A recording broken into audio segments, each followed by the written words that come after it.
Let's go betting weekly tennis live. The last word live we might have to, liberally use here on this one, but it's all part of the Bet Rivers Network. Socials are because we win. Mitch Michals, host of this show, Dustin Fox. Dustin, What's happening? how are you, man? It's an unconventional day. We can start there. It's been an interesting one. No, it has been. World.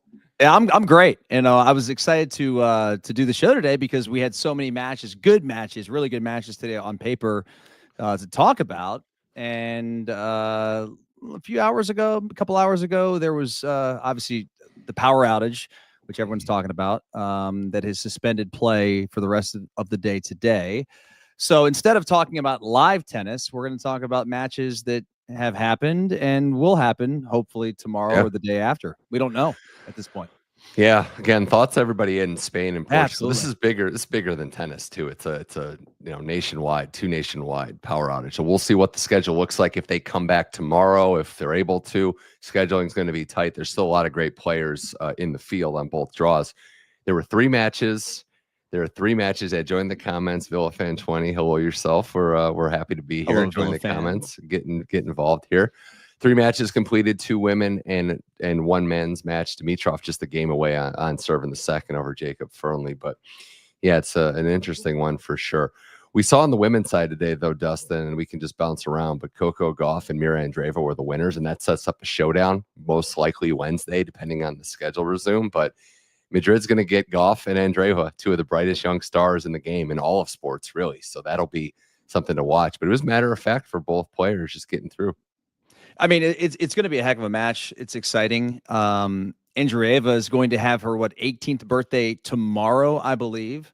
So, I mean, already doing amazing things at such a young age is pretty remarkable. And it's funny to think about the fact that we were pretty much talking about Coco Gauff the same way 2 years ago, right? I mean, 3 years ago, even at this point. I mean, she was really on the rise prior to her winning that first slam. It was like this. So you've got 2 superstars, young superstars in the women's game that are both, playing really well. And, Coco, people know Coco at this point. I mean, she's a household name here in the States, and Andreeva is becoming that, with her, obviously her most recent win, Indian Wells, taking out Sabalenka of all people is pretty remarkable.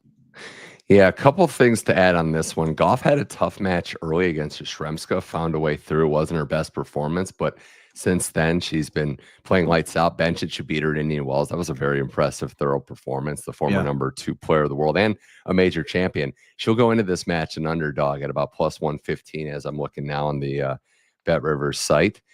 Mirra Andreeva minus 141. You say, wow, this is something for her to be favored, but she is the hot hand. 2 premier titles this year. You mentioned it too, Dustin, turns 18 tomorrow, but how about this? 9-2 in her career at the Madrid Open. This is a tough tournament. It's a premier event. But 2 years ago, it was really where she had her coming out party. And even last year, had a great run, beat Paulini, beat some other players, lost to Sabalenka, and then beat her at Roland Garros. So this is a surface, and this is an event with the altitude that really does feature and highlight what Andreeva can do well. So I'm beyond excited for this one. No, I mean, listen, Coco is 2-0. I believe all time against Andreeva, but those were, I think, one was Roland Garros, one was U.S. Open, if I have that correctly. She's a cyborg now. Like, she's like getting smarter and better by the day. So that's the other thing. When you have a player as young as Andreeva, like they're improving so much. I mean, she's got this notebook with notes. You've seen that, of course, where she has meticulous notes on her opponents, which I, as a former football player myself, who scouts our opponents, and you do so much preparation.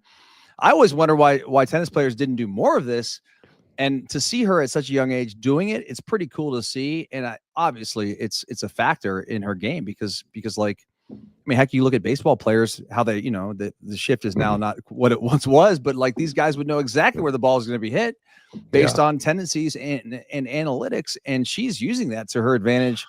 Not only is she a great player, but she's also given herself a mental edge. I think it's huge. Big for these players, too, to get the match in today, too. So they'll get some time to figure out where it goes from here. But, yeah, a very exciting one for Gauff, who, if her serve and forehand holds up, still does so much well. This could be a matchup we see for decades to come. I mean, they're still super young, so we'll see how much longer. But other things to mention as well.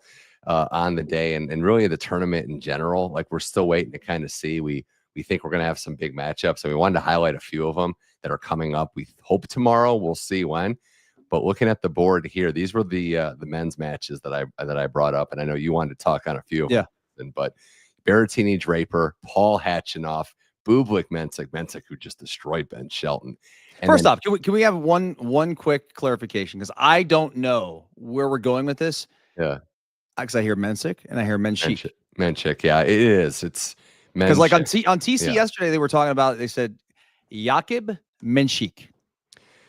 Yeah, I think it is a chick. So I'll do better myself at pronouncing it. No, I don't think you were wrong. I wasn't correcting you. I'm just trying to correct ourselves so we know, because I've been saying Mensik the whole time too. The other thing too is tennis players are too nice. This happened they don't correct people. This happened with Maria Sakkari. Everyone called her Sakkari when she came up, and she's like, "Yeah, I don't care. Like, I don't want to make people mean." Can I tell you a funny story real quick? Yeah. So, I call college football games for ESPN in the fall. Mm-hmm. And, when you do these games, you arrive on campus, you meet with these coaching staffs and the head coach or whatever. Well, this is like 2 years ago. We had a call or a meeting with a coach from Eastern Michigan, of all places. And we were talking about one of his players, and we said the player's last name. It was a German player. And the coach goes, "That's how you say it?" And we're like, "Well, yeah, that's what it says in the pronunciation." He's like, "Well, we've never called him that." And so we're in the meeting. He picks up the cell phone and calls the player on speakerphone, and he asks him, he's like, "How do you say your name?" And he said it. And it was the way that we said it, the way it's in the pronunciation guide. Yeah. He said to the player, he said, "Why didn't you correct me?" He goes, "I don't know. You just called me that from day one." I mean, that's basically how it works. These guys, young kids, and you don't want to like correct. You're like, it's just easier just to go with it.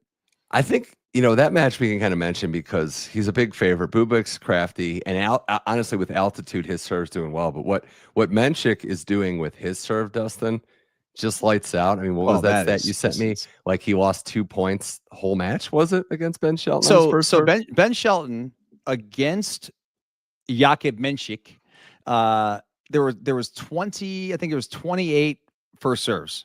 Okay. They got in, and only 2 points were won off that by Shelton. Return of serve. Gosh. So 26 of 28, he won on first serves that got in. Wow. So if that's the case, then like, do you maybe for betting purposes, you're targeting like no breaks, or you find a way to just make a little bet on the serve percentage of men? It's kind of the opposite, right? You're like fading breaks. Pick like the over on the aces or something. Depends on. I mean, I don't know. There's got to be some sort of angle there to look at. I think the breaks of serve is something to definitely keep an eye on with him, because no one's breaking his serve. What's crazy though to me is Clay's supposed to be like the neutralizer for serves, right? It's supposed to be a little slower. Like, a lot of serves get back in play. There's more breaks of serve. It hadn't been the case for this dude, man. This guy is just out there wailing the ball. Yeah. Well, if you're buying him as the next one up, and he had his first match that was, after he switched from Clay for Miami, he loses that one. But if you're buying him as the guy coming up, and we find these rockets that are, you're trying to find value before they're gone. Yeah, this is exactly Grazar's taking the words out of my mouth. You can go under 12.5 games. You could also go 2-0 straight set win, which again, Bublik could win too. But if you go the set betting, straight sets is -113. I kind of have a feeling this is where it's going. And that's great too. You can hedge your bet. You can completely whiff and still get it right if Bublik wins in straight sets. You gotta love those. You gotta love those when you like. You ever take the under on the total games and you just think like, oh, this player's just going to steamroll this guy, and the underdog wins and still goes under? I've had that happen. I like the crossover too, because we were talking about tennis and other sports, and I won't be the biggest beacon of knowledge on the NBA playoffs, but that Nuggets Clippers game, they used Hawkeye technology to determine if that buzzer beater that the Nuggets won on. Is that what they? Is that what they Hawkeye did? Technology, yeah. Okay. Yeah, because it was a I fraction. saw it live. I didn't know that's exactly how they figured it out. There's no way. And then like you're looking at the light, but that's not. It's not when it gets that close. And as we said, Hawkeye not perfect either, especially not on clay with all these tennis players that are just finding out the hard way that it's not 100% accurate. Which I'm pro instant replay, Dustin. I'm pretty sure you are too, but it's not the same on clay. There's clearly some advances in technology. Yeah, exactly. I mean, I play on the green clay here in summertime in the States, and I love it because when I'm playing USTA matches, there's a lot of cheaters in USTA. Cheaters everywhere. Yeah, right, just everywhere. well, you're calling your own calls. So ball marks are fun for those matches. What do we think about this one? You highlighted it. Fritz, Ruud. Gosh, there's so many good matches coming up that might be the match of the day. I like Ruud. I like Ruud on the money line.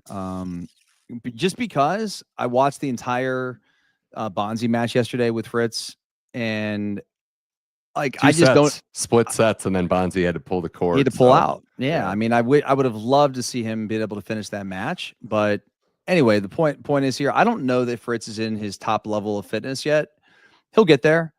And Ruud is just playing, I think, at a ridiculously high level for a guy who was inconsistent earlier in the season and last year specifically. I like the way he's playing right now. He's striking the ball well. His forehand is cooking. It's what he does. I know it's different, and I know I'm going to break my own rule by comparing clay events that are different. Madrid's its outlier, but Roland Garros last year, 4 sets systematically, Ruud broke him down. So this is what he does, right? He finds his game on clay. This isn't the first time we've said, oh, Ruud's coming in with little lackluster form. The results haven't been there, and then he figures it out on clay. So yeah, I think that number is a little closer than it should be, and I think there's different ways to target it. The other one too, and I'm curious because Draper Berrettini, that just seems like they're just dangling the carrot in front of us. I don't know if you saw the end of the Berrettini match, Dustin, but it seems like there was an injury situation going on with Berrettini. His oblique, he was getting like the ab worked on, and it wasn't, he found a way through. So that tells me that like that number on Draper seems low. Like I would be 100%. Why not take Draper to win the first set? Because if there's a retirement, then you get, I mean, a lot of times these guys will like just finish the first set regardless if they're grinding through it. And then all of a sudden, you get a guy to finish it out, and then a retirement happens between sets. Not a bad option. Yeah, the extra day of rest should help him, but I also know we're looking at the end result here is the end of the road is Roland Garros. So, and I know there's things to look at. Yeah, we'll see. I think Berrettini is going to do a maintenance test. Also, Draper is good. Like that's the other side of this. So, dude is awesome.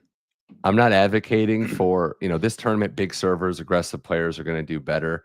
I'm not a big advocate for parlays as much as maybe some people, but this would be one where I consider, hey, if you see something else, maybe that Draper minus 190 and find another match. Find another minus 200, then you got even money.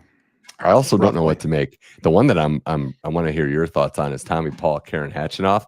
Paul beat Fonseca in 2 tie breaks earlier this tournament. That match was insane.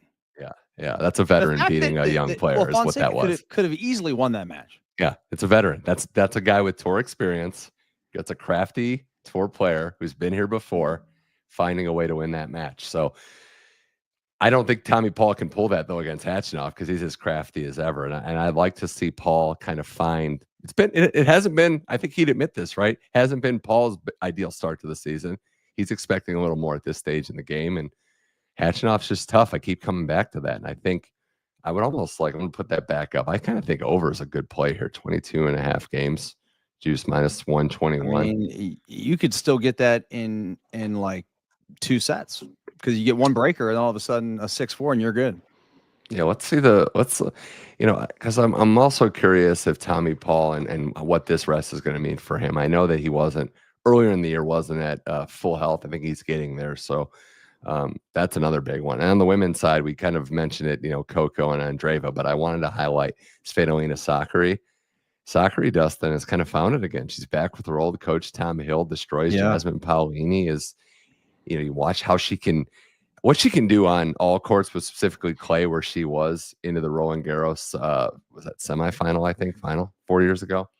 But she's got the confidence back, and her mental game has been what she's kind of lacked a little bit. But reunited with her coach, strikes the heck out of the ball pound for pound.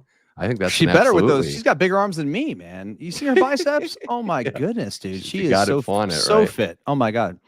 But she smacks the crap out of the ball, and it just was like her unforced errors when she got into these big matches, and then she was losing to worse players. So the mental approach obviously was a factor. It's nice to see her back playing at the high level. My fiance is Greek, so she's always a big fan of Tsitsipas and Sakkari and the likes of those folks. So yeah, we'll see what happens in that one. It's a fascinating one. Svitolina has now only dropped one set. It's pretty crazy on clay. Yeah, it's Come pretty on. crazy. She won That's the title in crazy. Rouen, keeps it going. But there is some symmetry here, Dustin. Stuttgart, Ostapenko won that title, was an underdog in 5 straight matches. So I'm just saying, like, there is a chance here that the underdog continues to ride. And that's I can't take credit for this theory, but it is true. You'll find these, especially on the WTA, these players that go through the draw. They might not win it, but underdog money lines on the WTA. Find the hot player, find the player in form. And it might be Sakkari this time. So can you put those odds back up again? You just posted. Yeah. Let's go. Yeah, because I just want to see the other numbers. Okay. Well, Svitolina, and let's just see that game spread number because I want to see what she's been. 3.5. A 3 and 4. Yeah, you're right there. So she's been doing well. Yeah, it's the right number. I mean, that's the right number. It is, but I think Sakkari's live is what if you think Sakkari is going to win a set, then maybe that's it. Maybe you take the games, but I've also lost that way too. So let's see. Let's just take a gander of what a set would pay on Sakkari while we're here on Betting Weekly Tennis Live here. Mitch Michals, Dustin Fox. You're looking at set spread, or let's see. So many good ways to bet on here. Sakkari to win a set's -148. So maybe that's the, you know what? Maybe that's the move, right? Maybe the move is if you're looking for if you're looking for a Betting Weekly Tennis Live parlay, maybe you're just throwing the Draper money line and Sakkari to win a set, something like that. It's not bad odds. Something like that. Yeah, I know. It's just, we're trying to find a way to, make some money and also look ahead. We know there's still uncertainty. Again, if you're just joining us, the Madrid Open, power outage, canceling play for the day. Nothing's got to be worse than Dimitrov, right? Like, it could be a game. I mean, think about that. It could be a game with Fernley. It could be another hour plus, like when they resume tomorrow or whatever. By the way, dude, I don't know if you saw much of it this weekend. I did because I needed Mahach to win against Fernley, and he won the first set 6-1. Fernley couldn't do anything. No, nothing. And then turned it on and blew him out. And blew out Mahach. So I'm like Dimitrov. Listen, I live in Cleveland area, right? Yeah. When the Indians Guardians were playing the Chicago Cubs in the World Series back in 2016, there was a rain delay. I'm aware. And I know you're aware of that too. You got Cleveland ties. So my point in saying that is you never know with these things. Like all of a sudden Fernley goes, okay, and he figures something out. Yeah. The most famous one in tennis might be Agassi's Roland Garros title 99, 2 sets down. Brad Gilbert just chews him out, says, "What the heck are you doing? Get it together." Paraphrasing for kids might be watching this show. A little more than that. And he turns it around and wins. So yeah, you never know. It's a weird one on the men's side, right? Because I think on the women's side, like we talk about Andreeva as a live dog, Coco's playing well.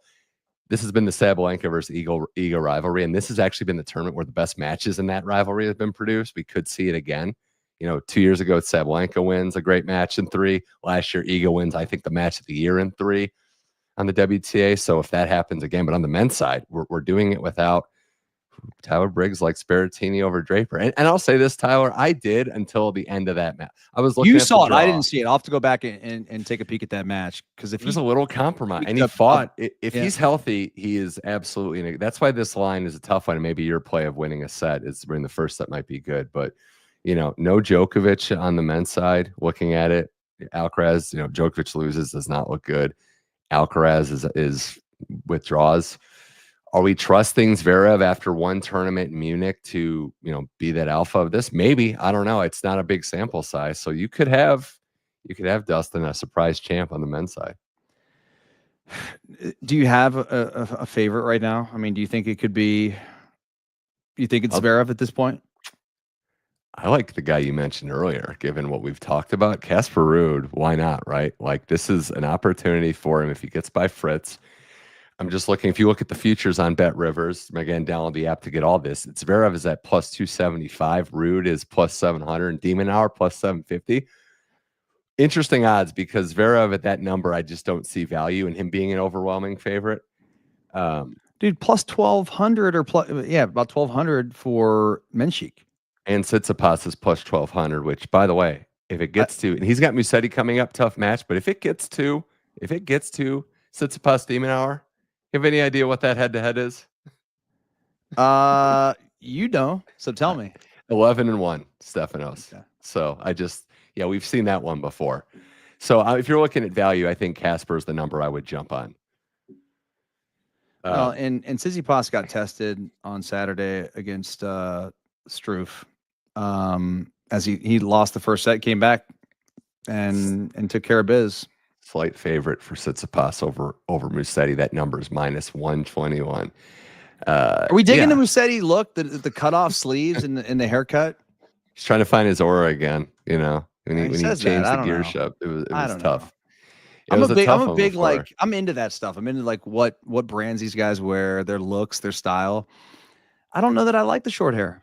We had a mention too in the comments again. Join the chat; it's fun. You know, one of our colleagues, Sean Calvert, has some picks, and everyone's not always going to agree or disagree, but I do like this one. He's got a straight sets play on Tiafoe, big foe against Alexandre Muller, and looking at Bet Rivers right now, you can get that about +155 set betting, or if you fade. Honestly, there's different ways to do it, right? If you fade Muller to win a set, +165. So find your value that way. But big foe on the clay, again, with his serve, if it's humming, this is the place to do it. And it's also about taking advantage of the draw, right? Like you never know with some of these upsets. This is prime real estate for Tiafoe to get some win, make some money, and pick up some ranking points. Yeah, no question. I don't like. I'm looking at some of these other odds here. You know, I wish Ruud was more like 10-1.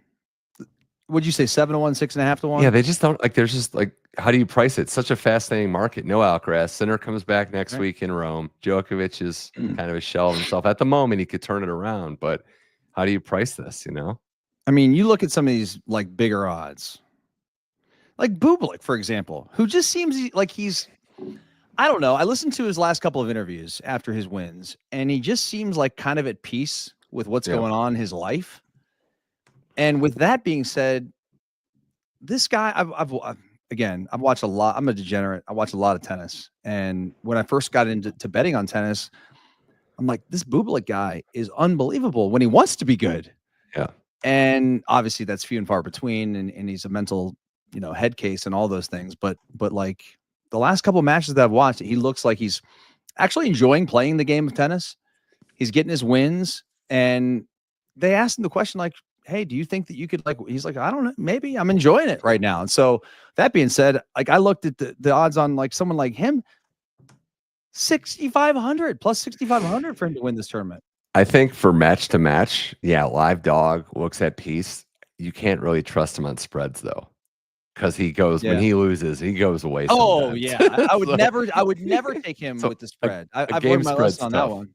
A lot of bagel losses on the way out. But yeah, I mean, and maybe he's somebody that to a lesser degree we see it in sports, right? Rises to the competition, wants to bring his A game against better players. But when he's in qualifying against Lajovic and Monte Carlo and he just gets bageled on his way out the door, like maybe he's just not.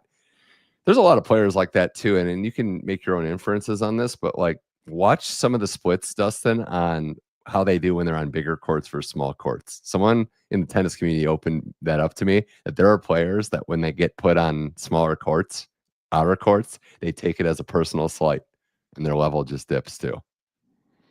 So it's out there. It's true. Well, first off, I don't know the stats like you do. Yeah. But I know it just because I've watched these matches and I watch these good players. They're like, they get screwed. They're playing in the middle of the day on like court 16. It's like, okay. I have a couple other just like on the women's side, WTA here, Betting Weekly Live Tennis. Dustin, looking at it, do we think Shnaider can cover 5.5 games against Iga?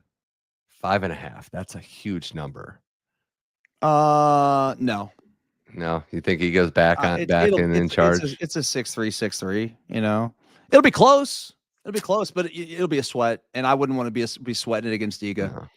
Especially you need like if it's the second set and I don't know. She beat Noskova 6-4, 6-2. The Iala match, all due respect to Iala, I think it's more so the first match of a tournament. Like there's those jitters of like, let's just get my campaign started.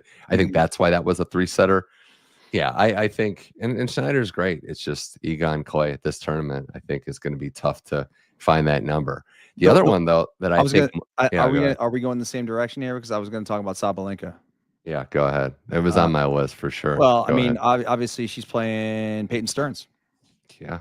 And we got our info from our guys at Bet Rivers, and the numbers, it's like insane the amount of bets on Sabalenka, like on the spread, on all of it, a money line. They love her. They love her, and rightfully so. She's an amazing player.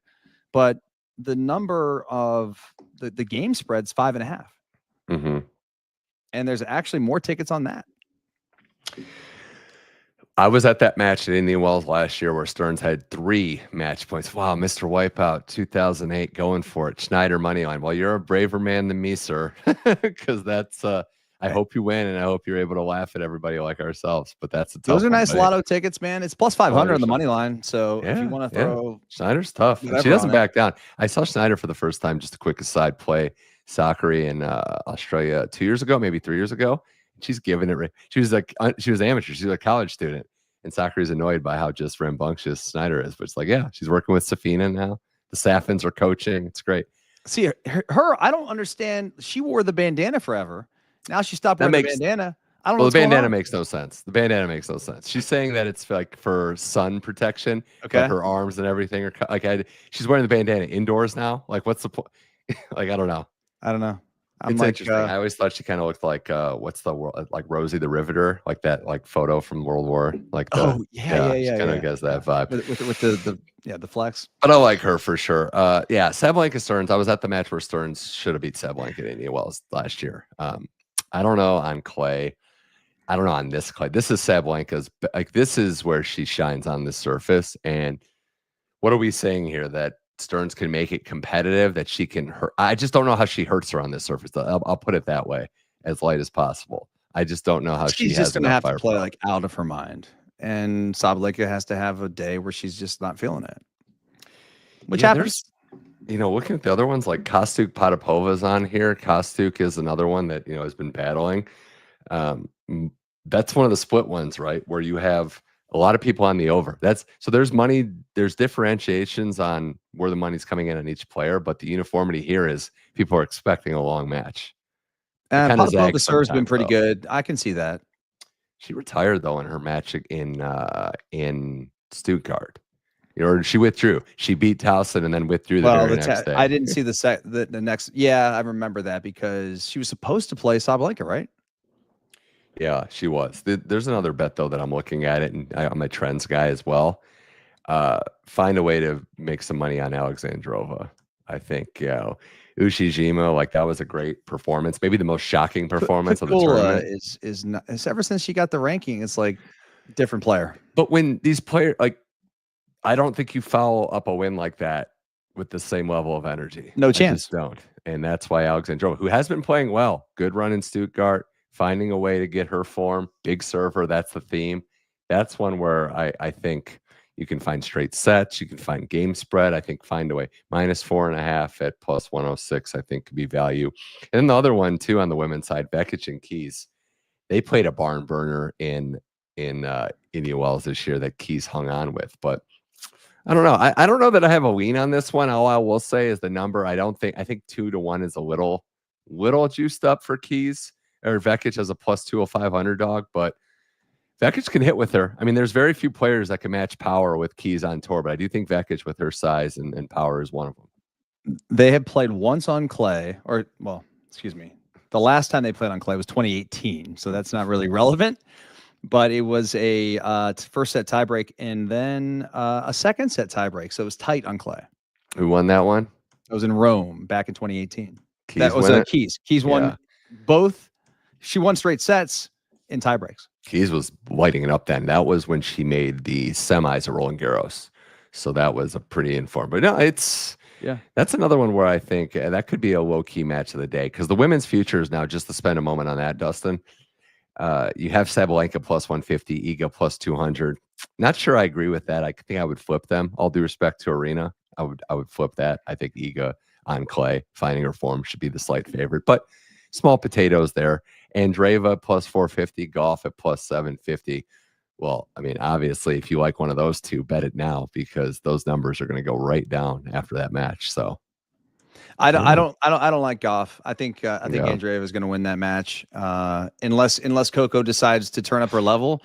and be way more aggressive, because a lot of the times, like, her MO is like she gets to everything, right? And she's super good defensively, but she's got the power, dude. Like, she's gonna have to show up and be aggressive, I think. Talking about Coco, to win this one. Are you somebody that with futures, like, do you dabble in the future market? Are you looking for longer shots and maybe hedging? Because I know there's different schools of thought with that. If I had the patience to do that, I'd probably have a lot more money in my bank account. But just because I'm like instant gratification. We all kind of are like that. And I like to bet the individual matches and do parlays and things like that. But the futures, I probably should do more of, honestly. Well, I'm looking at it because, and I was checking the draw to double check. There's a value play on here that I think is worth it based on the knowledge and what we're the data and what we're seeing. Svitolina is plus 2,800 to win this tournament. And if you look at the draw, she plays Sakkari to get to the winner of Uchijima and Alexandrova. She can beat. Okay, so that would be a quarter. That would be a quarterfinal matchup, and then she's in the semis where she's on the Sabalenka side. So that's where it would come, right? Then you get to Sabalenka in the semis. I'm not an expert handicapper, but I'm saying then you'll have some number disparity.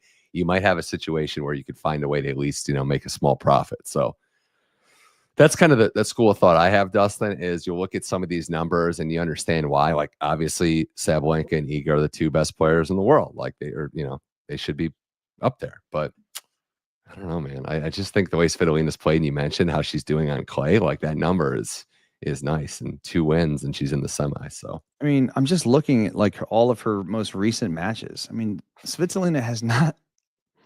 We said she's what, 12-1, I think, in sets on clay. Mm-hmm. I mean, her last loss was to Iga in Miami. I know, which she went to the first set breaker, then loses 6-3. But like, Svitolina is playing great. Yeah, she really is. The men's side too, just looking at it kind of quickly, like, we're still the Paul Berrettini, like, here are the players that have been hurt most by the power outage in Madrid.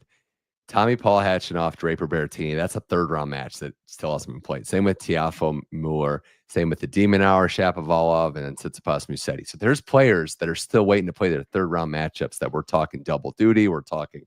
So when you look at the future market, when you're looking at individual matches, and again, have to remind people, Dustin, all roads lead to Roland Garros. That's where you have to be peaking.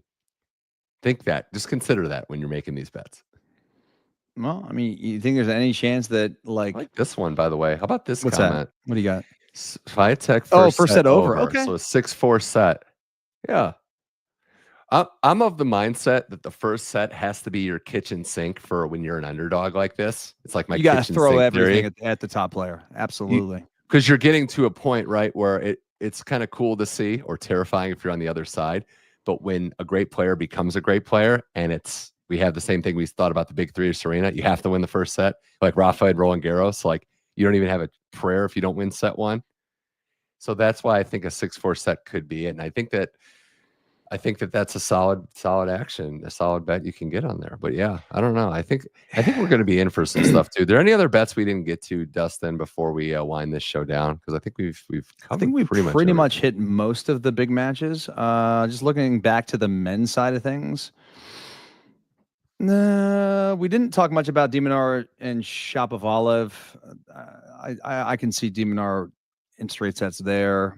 Diallo and Cam Norrie. Ooh, good for Gabriel. It's basically Diallo. A pick 'em. Well, I would say my big fade, the Public, and we love the Public, but Public's all over Tommy Paul, and that might be one where I go against the grain.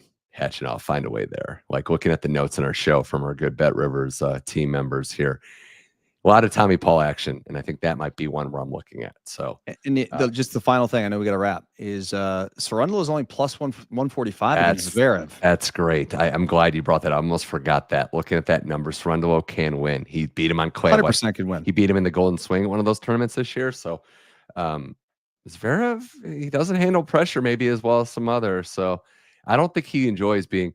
Look at all the great results he's had. Not all of them, even some of the Masters he's won. He has been the top seed. He has been the favorite. Guys have kind of, ran into some obstacles. Is Zverev floats under the radar? This is maybe a bad comparison because Rory McIlroy has won majors, But like now that Rory won the Masters, I think he's going to win way more tournaments. And like Zverev, once he gets over that hump of winning, like let's say he wins Roland Garros, I think he's going to tear it up. Yeah, I think it's more so like can't speak as much to Gauff. I think you lose. I think what will happen with Rory is you will get over the losses so much quicker because you have that in your back pocket, right? So, whereas Rory loses at U.S. Open last year, I think it was, and then he's probably a shell of himself for a couple months after. If something like that were to happen again, he's on to the next tournament a lot quicker and back in the mix. Fair enough. But you know, again, the comparison, I would say two amazing players in their respective sports who battle with some mental issues like we all do. Mensik was just the 7th youngest player to reach the round of 16 in Madrid history. Since that became a Masters event, Alcaraz actually set that record. But look at the list of names: Alcaraz, Del Potro, Denis Shapovalov, surprisingly, Nadal, Djokovic, Murray, and then you had Mensik. So there you go. It's rare company for one of the ones to watch. A lot of next gen guys to watch, but he's right up there. And I think for matches to highlight, again, we hope tennis comes back. We hope that they're able to play tomorrow, and prayers out to everyone in Spain and Portugal. But when we get all these men's matches and when we get Andreeva maybe playing, you know, the day after her 18th birthday against Coco Gauff, two bona fide top 5 players, at least on this year, regardless of what the ranking says, I think we got a lot of good tennis left in Madrid. No doubt. Hopefully they can get some matches in tomorrow. If not, doesn't matter. We'll still be here. I'm with Nigel tomorrow, by the way. Yeah, I get Nigel on Wednesday. He's got to prepare mentally for each of us. So that's the thing. But yeah, make sure you're checking out Nigel and all the phenomenal Nigel Seeley's work, Sean Calvert, Tim Dennis, all the staff and all the contributors on the Bet Rivers Network podcast shows. This show is 1 o'clock Eastern time in the States, Monday, Tuesday, and Wednesday, covering all the tennis. We did our best today, Dustin. I think we did a great job. Thanks to all the comments for carrying us. This is a weird one. We hope nothing like this ever happens again where we don't have live tennis. But we roll with the punches, and I think we rolled with them pretty good. We did a pretty good job. Well done, partner. You're coming to Cleveland, aren't you, next week? I am. I'll be there. It'll be a remote show. It'll be a different setting for me, but we have shows coming up I do on Monday, so we'll see what ends up happening. I'm gonna take the I think I might take the Coach Prime flight out there. Just ride out with Shador and all the Browns draft picks. But no, Dustin, fun stuff, man. Yeah, a lot of fun, man. Again. Appreciate it. Good stuff. Bet Rivers Network. This is betting weekly tennis live. Follow all the social channels at Because We Win on X, on YouTube, on Instagram, and we're gonna be back same time, same place. Dustin Fox, Nigel Seeley tomorrow at 1 o'clock Eastern. You know what the show is. Betting weekly tennis live. We'll see you. Enjoy the tennis. Talk to you.